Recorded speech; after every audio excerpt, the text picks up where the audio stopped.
다 함께 사도신경하심으로 2024년 8월 1일 목요일 온라인 아침 기도회 하나님께 올려드리겠습니다. 전능하사 천지를 만드신 하나님 아버지를 내가 믿사오며 그 외아들 우리 주 예수 그리스도를 믿사오니 이는 성령으로 잉태하사 동정녀 마리아에게 나시고 본디오 빌라도에게 고난을 받으사 십자가에 못 박혀 죽으시고 장사한 지 사흘 만에 죽은 자 가운데서 다시 살아나시며 하늘에 오르사 전능하신 하나님 우편에 앉아 계시다가 저리로서 산자와 죽은 자를 심판하러 오시리라. 성령을 믿사오며 거룩한 공예와 성도가 서로 교통하는 것과 죄를 사하여 주시는 것과 몸이 다시 사는 것과 영원히 사는 것을 믿사옵나이다. 아멘. 찬송가 393장 찬송하시겠습니다.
하나님 아버지 감사합니다. 지난 7월 한 달도 주님께서 은혜 가운데 저희들을 붙드시고 선한 길로 인도하셨다가 또 새로운 한 달을 맞이할 수 있도록 은총 내려주심을 감사드립니다. 하나님 8월 한 달이 시작되는 8월 1일 아침을 맞이하여 무엇보다도 먼저 주님 앞에 엎드려 주님께서 베푸시는 말씀을 받고 한 달을 시작하기를 원합니다. 이 시간에 주님께서 저들을 위해서 예비해 놓으신 말씀을 이 시간에 받을 때 주님 그 말씀을 통해서 하나님 8월 한 달도 주님께서 어떤 길로 저희들을 인도하시는지 바르게 알게 하시고 주님께서 깨닫게 하시는 대로 순종케 하여 주심으로 말미암아 하나님 다가오는 8월 한 달도 오직 주님께로 베푸시는 은혜 붙들려 믿음으로 승리하는 삶을 살아감으로 하나님께 영광 돌리는 8월 한 달이 될 수 있도록 은총 내려 주옵소서. 감사드리오며 우리 주 예수 그리스도 이름으로 기도드리옵나이다. 아멘. 자, 이 시간에 하나님이 주시는 말씀은 예레미야 32장 36절부터 44절까지 말씀 보겠습니다. 자, 화면을 보시면서 예레미야 32장 36절부터 우리 함께 합독하시겠습니다. 그러나 이스라엘의 하나님 여호와께서 너희가 말하는 바 칼과 기근과 전염병으로 말미암아 바벨론 왕의 손에 넘긴 바 되었다는 이 성에 대하여 이와 같이 말씀하시니라. 보라 내가 노여움과 분함과 큰 분노로 그들을 쫓아보내었던 모든 지방에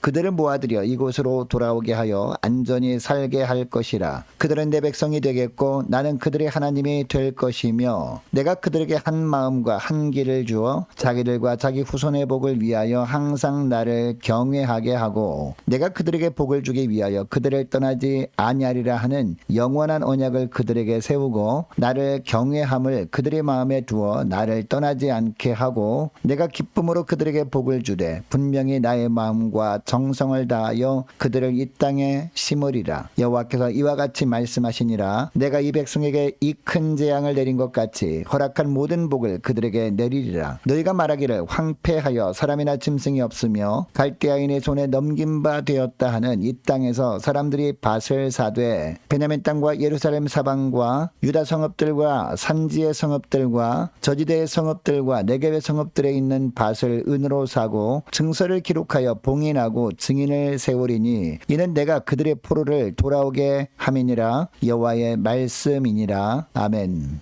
여러분, 성경 말씀 중에서 특별히 선지서 말씀들을 보면요, 심판의 메시지가 참 많이 나오는구나 라는 생각을 할 때가 많습니다. 그때마다 우리는 무의식적으로 어떤 마음이 듭니까? 이 말씀은 하나님을 모르는 사람들을 향한 말씀이겠구나 라고 생각을 합니다. 아니면 그 당시에 살았던 북이스라엘과 남유다에 대한 말씀이지 나에게 대한 말씀은 아니겠지 라는 그런 생각이 듭니다. 왜냐하면 나에게 주시는 말씀으로 밖에는 우리 마음을 너무나 불편하게 하는 말씀이기 때문입니다. 그런데 우리가 정말 두려워야 될 것은요, 최후 심판이지 이 땅에서 하나님께서 우리를 징계하시는 그 잠깐의 심판이 아닙니다.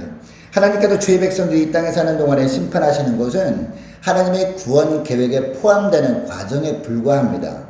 결국은 심판의 기간 동안 하나님께서 우리를 어떻게 하십니까? 고난을 통해서 우리를 다듬으시는 거죠. 우리를 깨닫게 하시고 하나님 앞으로 나와 회개케 하시고 회개하기만 하면 주님께서 회복시켜 주시는 좋으신 하나님이다 라는 것을 오늘 본문을 통해서 계속해서 말씀하고 계십니다.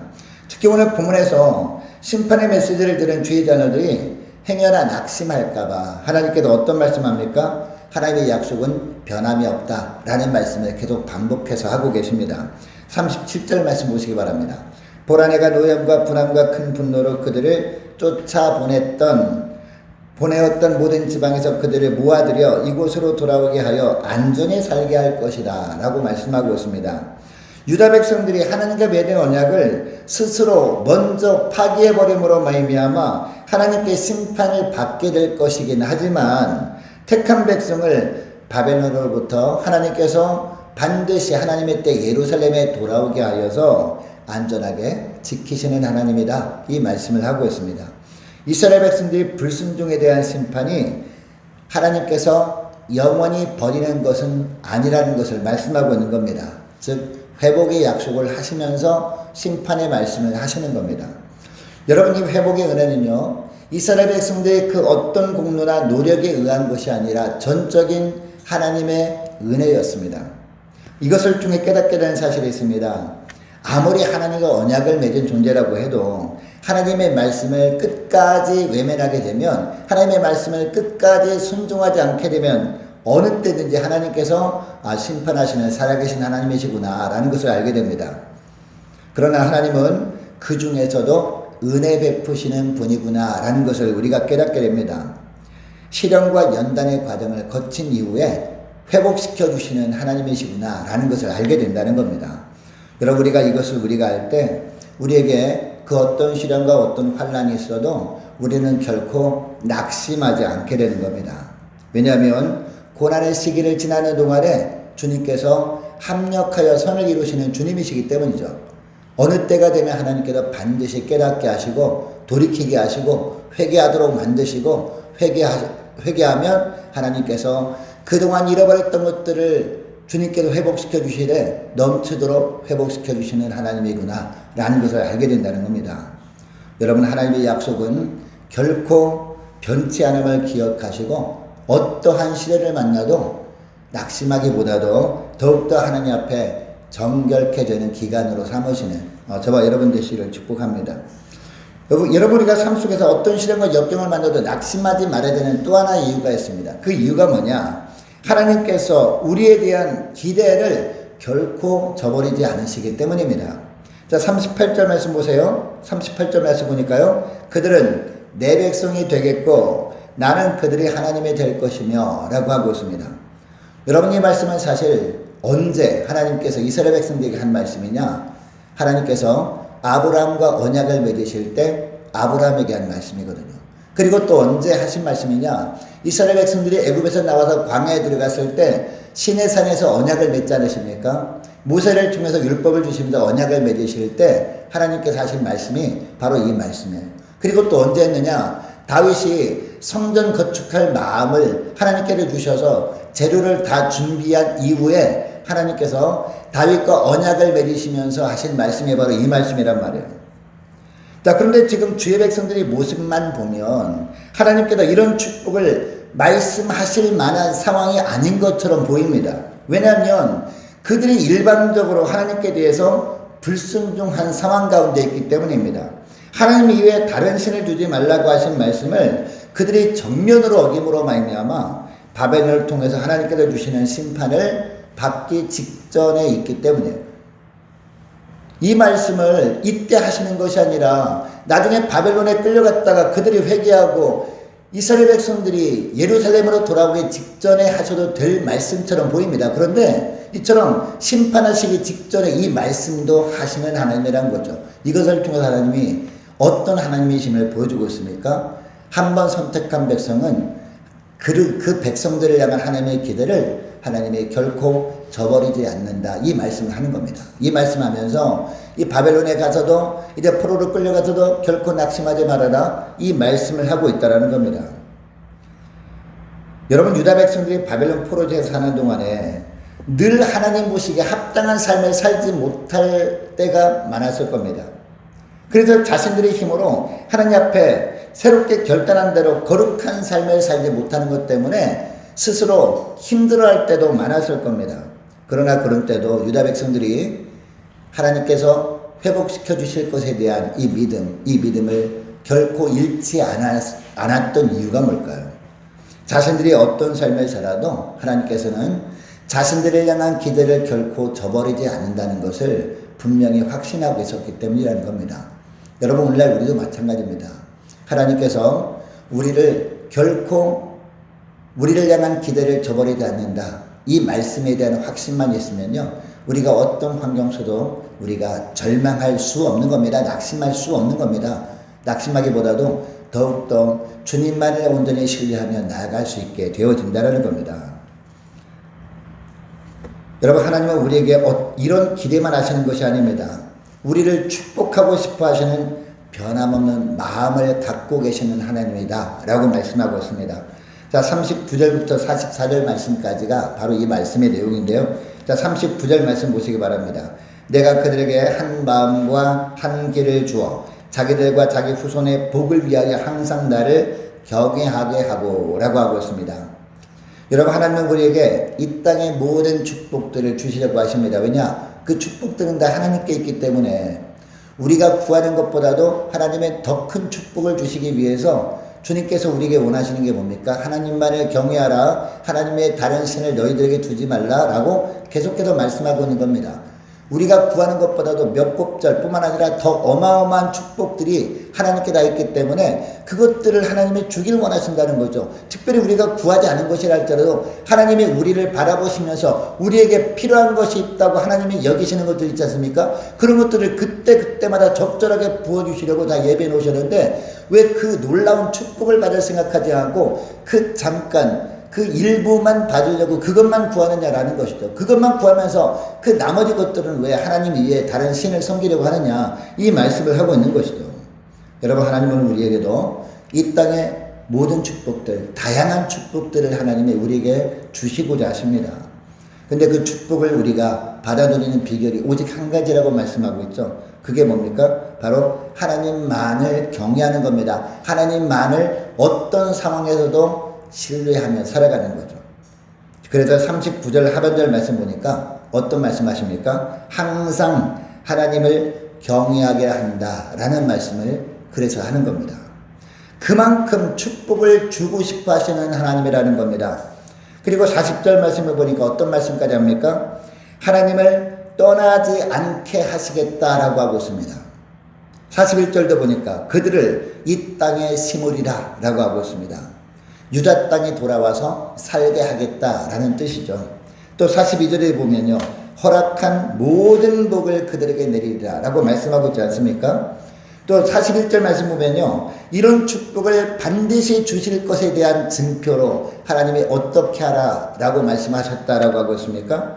예레미야에게 당분간 바벨론의 지배를 받을 유다 지역의 밭을 사라 라고 그래서 말씀하신 것이다 라고 하고 있습니다. 이 밭을 살 때 단순히 그냥 밭을 사는 것으로 끝내버리지 말고 증인을 세우라, 그리고 증표를 받으라, 바로 이 말씀을 하는 겁니다. 왜냐? 하나님의 약속의 말씀은 반드시 이루어질 것이기 때문에, 반드시 이 땅으로 돌아오게 하실 것이기 때문에, 회복의 약속은 반드시 이루어질 것이기 때문에 그 증표로 이렇게 하라 라고 말씀하신 것이다 라고 하고 있습니다. 여러분, 하나님은 오늘날 우리들도 이처럼 축복해 주고 싶어 하시는 하나님이십니다. 주님의 이런 마음은 결코 변하지 않습니다. 이것이 우리가 어떤 시련 가운데 있어도 낙심하지 말아야 되는 이유라는 겁니다. 여러분, 이것을 기억하시고 오늘 기도할 때 이렇게 기도했으면 좋겠습니다. 하나님은 약속을 절대로 변치 않으시는 하나님이시라는 걸 주님 알았습니다.